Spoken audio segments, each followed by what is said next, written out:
Magandang araw mga kabayan. Nagbabalik po muli ang inyong lingkod upang magbigay sa inyo ng mga bago at nagbabagang mga balita.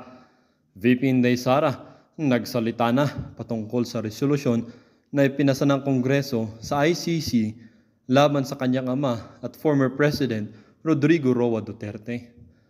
Taong bayan, galit na galit sa Administrasyong Marcos Jr. dahil sa nangyaring ito. Sigaw ng taong bayan ay, mapapahiya ka lang, President Bongbong Marcos. Kaya kung kami sa iyo, huwag mo nang ituloy yung pinabalak mo. Para sa buong impormasyon, panoorin ang buong video. At kung bago ka pa lamang sa aking channel, huwag kakalimutang mag-subscribe, pindutin ang notification bell at piliin ang all upang laging maging updated sa mga bago at nagbabagang mga balita. Sa mga solid viewers natin dyan, maraming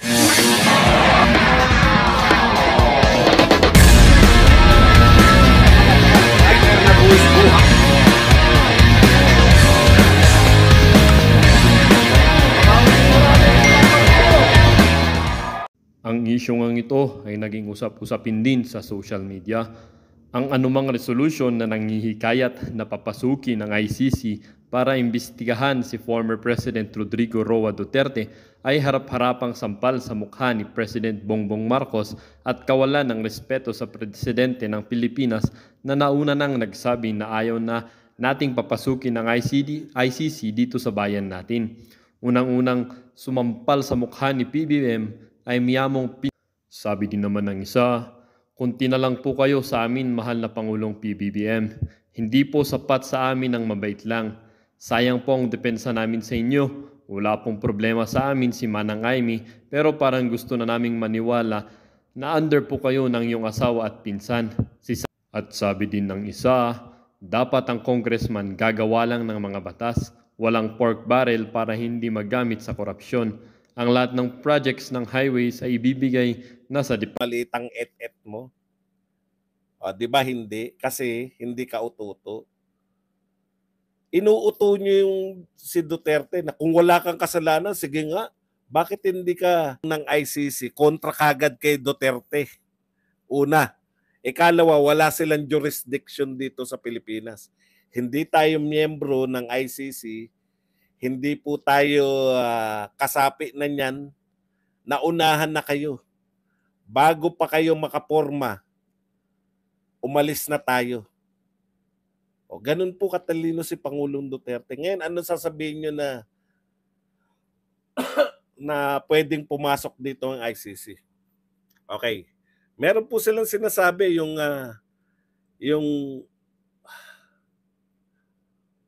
Supreme Court ruling. Meron daw po Supreme Court ruling. Nililigaw tayo ng mga to. Ang sinasabi nila, pag yung krimen daw,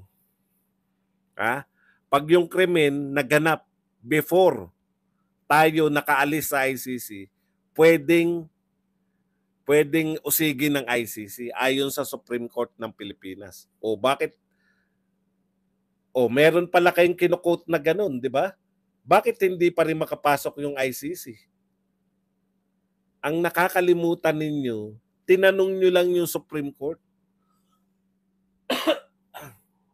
Siyempre yung Supreme Court, ayon sa batas, pwede bang usigin? Pwede. Sabi na Supreme Court. Doon lang sa mga kanyang nagawa pag before na tayo kumalas. Ang problema, eto kasi ang problema ngayon. Ang problema, hindi naman Supreme Court yung nagpapasya sa ating foreign relations. Sino po ang kaisa-isang arkitekto ng ating foreign relations? Pangulo po ng Pilipinas. Kasi kung totoo yan sinasabi nyo na nagpasya na yung Supreme Court, bakit hindi nyo mapapasok yung ICC? Hindi naman po Supreme Court ang nagpapasya kung papapasukin yung isang foreign entity o hindi. Lahat po ng pumapasok sa Pilipinas ay batay po yan sa pagpayag ng Pangulo Naintindihan nyo? Lahat ng ating pakikipagrelasyon, Pangulo po ang nagpapasya, hindi po kung sino. Tinanong nyo yung Supreme Court kung pwedeng usigin. Pwede naman. Sabi ng Supreme Court. Pero, nagpasya na yung Pangulo ng Pilipinas, ayaw na namin kilalanin niyang ICC. Hindi nyo ba naintindihan yun? O di itanong nyo ngayon sa Supreme Court kung mali ba si Pangulong Marcos nung nagpasya siya na wala na tayong ugnayan sa ICC. Bakit hindi nyo itanong sa Supreme Court yun? Nang mapahiya kayo. Okay. Yung katwiran muna ni Martin. Basahin muna natin yung kinakatwiran ngayon ni Martin. Hugas kami. Naghugas ka ng kamay, Martin.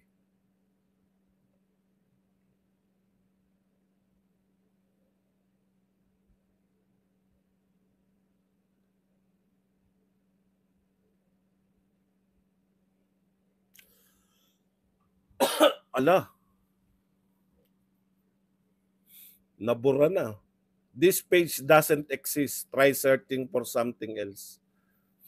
Anak ng pupa tong TV5 oh. Bakit nyo binubura yung inyong ano? Hello?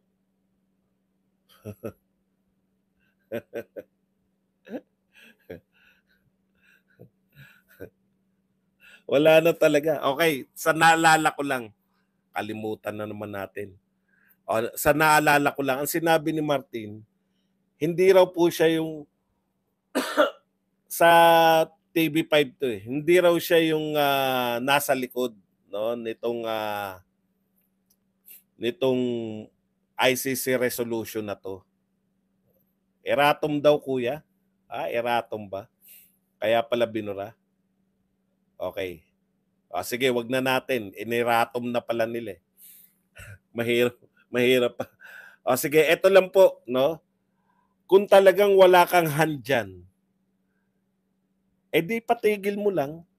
Ganun lang yun. Wag nyong sabihin na ay wala akong kinalaman dyan. Hindi nyo pwedeng ikatwiran na yan ay nagkusa si Abante tsaka yung si Rodriguez. Tapos hindi mo pinipigilan. Di ba? Okay. Punta po tayo rito sa sinabi na po ni Vice President Sara Duterte para tumbukin na po natin. Hindi, kaya nga isa sa kanila mapapahiya eh. Ito pong ginawa ni Sara Duterte, no? Magtapatan na tayo. Sino ba ka-unity mo talaga? Kasi nagsasalita ka na unity tayo. Tapos bumabanat yung pinsan mo. Hindi lang sinabi ni Sara Duterte ganun, pero ganun po ang implikasyon nito. Okay, mamaya po mga tanong nyo ha. Gusto ko po kayo magtanong maya-maya. Tatapusin lang natin to. Okay. Ito po ang pahayag ni Sara Duterte. Sa simula pa lang, kinukote niya na kagad yung Pangulo ng Pilipinas. Kaya sabi sa inyo, may maganda po itong moves ni Sara Duterte. Hindi lang po siya nagre-react dahil gusto niya ipagtanggol si Tatay Digong na kanyang ama. No? Pero pagpapaalala to eh. Ito po, in light of the sudden and unannounced joint meeting, unannounced, sudden and unannounced. Puchan, tindi. After to nung Isnaban Blues, di ba? Mahirap, no? Ang hirap po maging pinuno nitong mga to. Mukhang magtatandem yan, tsaka si Tulfo. Mahirap po maging pinuno yung mga yan. Yung hindi pumapayag na nagpapatalo. Tuloy natin. In the light of the sudden and unannounced joint meeting being convened in the House of Representatives regarding the International Criminal Court's jurisdiction over our country, I respectfully remind our honorable lawmakers of the very few words that our President, His Excellency Ferdinand Marcos Jr. reiterated less than half a year ago. Ano yung less than half a year? Ito po yung, kung hindi ako nagkakamali, July 21. 2023. Kailan lang po to sinabi? Ito po, ang move na to ni Sara Duterte, ipinaalala ko sa inyo, mga magigiting na congressman, no? Mukhang binabangga ninyo yung sinabi ng ating Pangulo. Galing, no? May sinabi ang Pangulo, iba sa ginagawa ninyo. Okay, tuloy natin. Any probe conducted by the ICC would be an intrusion into our internal matters and a threat to our sovereignty. We are done talking with the ICC. Like what we have been saying from the beginning, we will not cooperate with them in any way, shape, or form. Hindi tayo mag-cooperate sa ICC. Sabi po yan ni Pangulong Marcos noong July 2023. Ngayon lang po, wala pa raw kalahating taon ang nakakalipas nung binitawan. Kaya po, pahiyaan po ito eh. Pag bumaliktad po dito si Pangulong Marcos sa sinabi niya na to, no? Na we are done with the ICC. Ang sinasabi niya, we will not cooperate with them in any way, shape, or form. Kung pagbibigyan ni Pangulong Marcos yung kapritsyo ng mga congressman sa pamumuno ni Martin Romualdez. Actually, no? Simple lang 'to eh. Pwedeng, tigilan niyo muna 'yan. Marami tayong pinoproblema. Ayan, kahit po 'yan hindi niyo kahit sabihin natin na isa lang 'yan sa pinag-uusapan niyo, 'yan po ang pinag-uusapan ngayon. Ano sabi ni Manang Aimee? Ang dami-daming problema ng Pilipinas. Yan po ang tumatatak sa tao ngayon. Ang dami-daming problema ng Pilipinas, inuunan nyo pa yung politika. Wala pong ibang kahulugan yan, kundi pamumulitika lang. No? Wala pong ibang dahilan. Yang mga yan, kundi pamumulitika lang. Sabi nyo, hindi nyo pinupunteriya si Pangulong Duterte. Sino ba may kaso sa ICC? Pag pumasok ba rito, sino iimbestigahan? Wala namang iba kundi si President Duterte. At may naririnig-rinig pa ako na isasama na ngayon si Sara Duterte.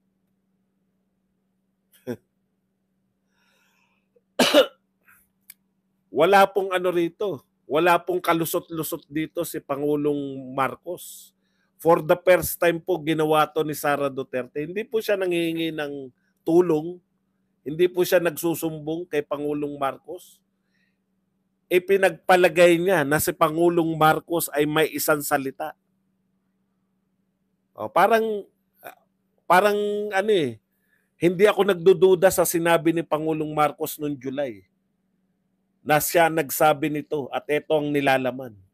Hindi tayo makikipagtulungan sa ICC in any form, in any way, shape, or form. Hindi tayo makikipagtulungan. Kaya may mapapahiya sa inyo sa magpinsan sa taong bayan. Taong bayan yan kasi alam niyo po, importante po sa leader, no?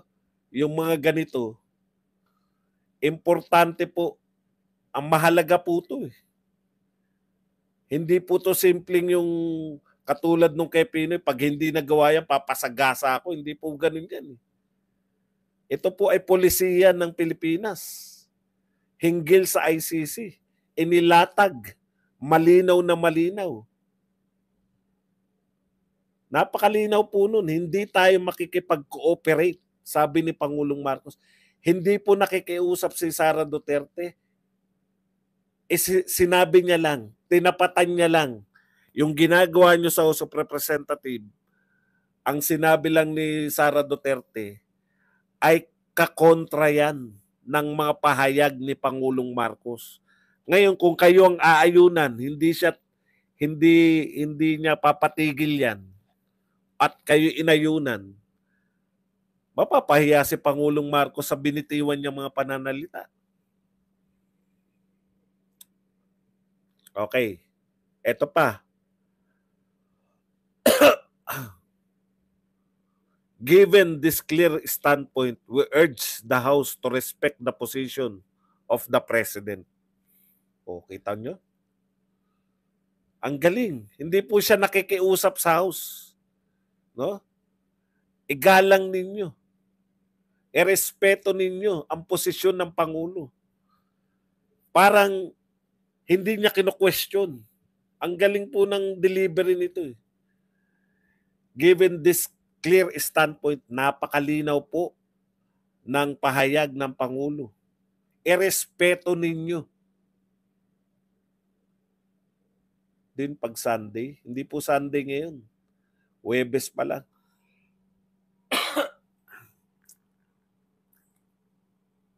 Galing, no? Simpleng mga patama, no? Kayong mga hindi niya sasabihin na wala kayo respeto kayong mga congressman. Pero dapat yung irespeto yung Pangulo ng Pilipinas. Malinaw yung pinahayag niya. Hindi tayo makikipag-cooperate in any way, shape, or form to the ICC. Ano pong hindi malinaw doon? O, tuloy natin. We urge the House to respect the position of the President, who is the chief architect of our foreign policy. Kaya nga po, maski yung Supreme Court, ininterpret niya lang ayon sa kanya, pero hindi niya pwedeng sabihin na sa Pangulo ng Pilipinas na eto papasukin mo, eto hindi mo papasukin, eto pa. Walang ganun. Kanino nakikiusap? Si De Lima, mahusay yun. Ha? Abogado di Campanilla yun. Kanino nakikiusap? ICC sila na ICC. Sa huli, kanino pa rin sila makikiusap? Pangulong Marcos, papasukin nyo na ICC. Lagi pong ganun. Kasi po siya yung chief architect ng foreign relations. Siya lang po ang may kakayahan kung sino papapasukin niya sa Pilipinas at hindi.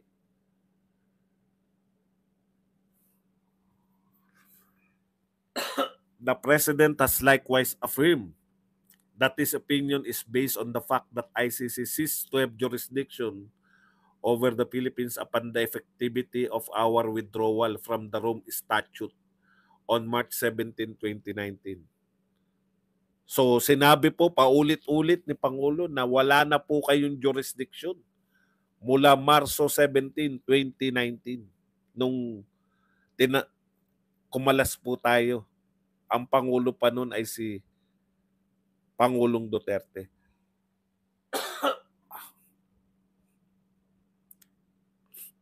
Okay. To allow ICC prosecutors to investigate alleged crimes that are now under the exclusive jurisdiction of our prosecutors and our courts is not only patently unconstitutional. Hindi po ito naaayon sa batas, but effectively belittle and degrades our legal institutions. No? Huwag nating insultuhin at bigyan ng kahihiyan ang ating hukuman sa pamamagitan ng pagpapakita sa mundo na tayo ay naniniwala na mga dayuhan lang ang tanging may abilidad na magbigay ng katarungan at hustisya sa ating sariling bayan. Huwag po nating insultuhin yung ating sariling korte. Pero hindi niya sinabi, pwede niya nga rin sabihin yan, huwag niyo pong insultuhin mga congressman ng ating Pangulo na nagpahayag na tapos hindi na po pwedeng hayaan. Yung dati po, dati, pwedeng hayaan ng Pangulo ng Pilipinas sa usapin ng CIF. Kasi mismo nagpapahayag si Sara eh. 'Di ba? Ang sabi niya, talaga naman kayo yung may kapangyarihan. Kung anong gusto nyong ibigay sa aming pondo, susunod kami. 'Di ba? Pero eto, ang sinangkalan na ni Sara Duterte dito, pambangga dito sa resolution, hindi po simpleng sila din. Hindi na nakikipag-utuan ngayon si Sara Duterte. Yung mga sinabi ni Pangulong Marcos, yun pong opisyal na pahayag ng ating Pangulo ang kinokontra nitong mga congressman. Ano po ibig sabihin? Nagpapakitang gilas kayo? Sasabihin nyo na mas malakas kayo? O yan, talaga. Una, yan po yan. Showdown po yan. Yung sinasabi ni Pangulong Marcos na buo pa yung unit team, eto po, matetest talaga dito. Kaninong unit team bang buo? Ano ba yung unit team? Ano po bang unit team yung buo pa? Yung unit team mo with Sara Duterte or unit team mo with Martin Romualdez? Makikita na po, hindi po pwedeng palagpasin tong usapin na to dahil nagsalita na po. Actually, ang lumalabas pa, pinagtatanggol pa ni Sara Duterte si BBM laban sa mga congressman. Ganun po kahusay yung statement na yun. Igalang ninyo. Respect. Respeto nyo yung presidente ng Pilipinas.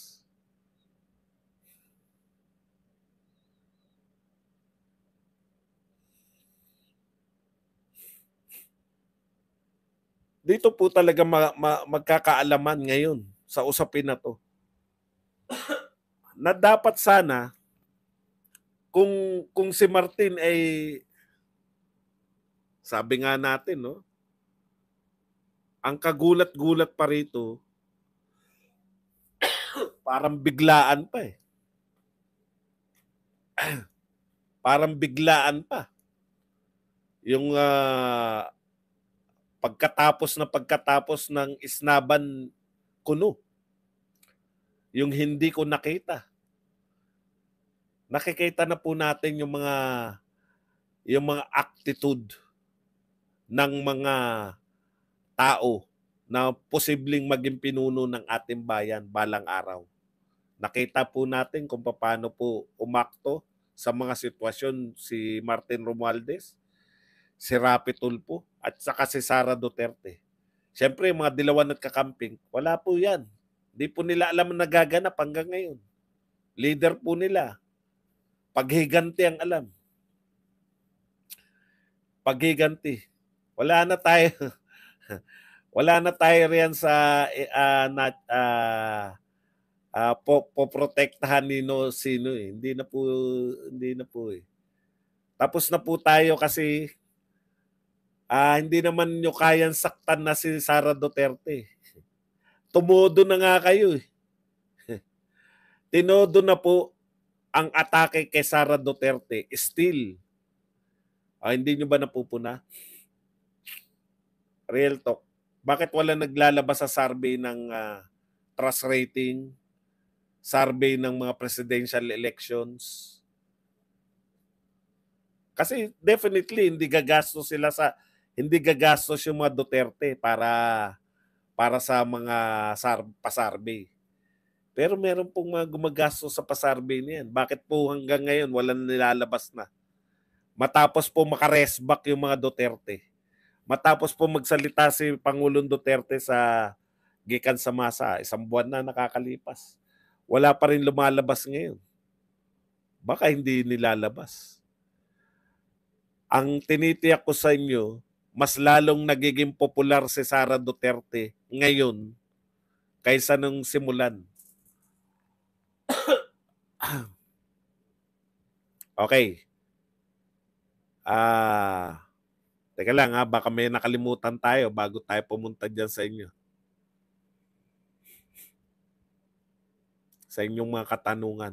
Ang sarap, no? Huwag nating insultuhin at bigyan ng kahihiyan ang ating mga hukuman. Akalain nyo yun? Para nyo sinabi na hindi kaya ng korte namin na usigin sa totoo lang po, kayo ba wala kayong tiwala sa mga sinasabi nyong ebidensya laban kay Pangulong Duterte? Bakit hindi kayo magsampa ng kaso dito sa Pilipinas? Hindi naman nga kasi. no? Maliwanag po 'yan, hindi po sila after sa hustisya.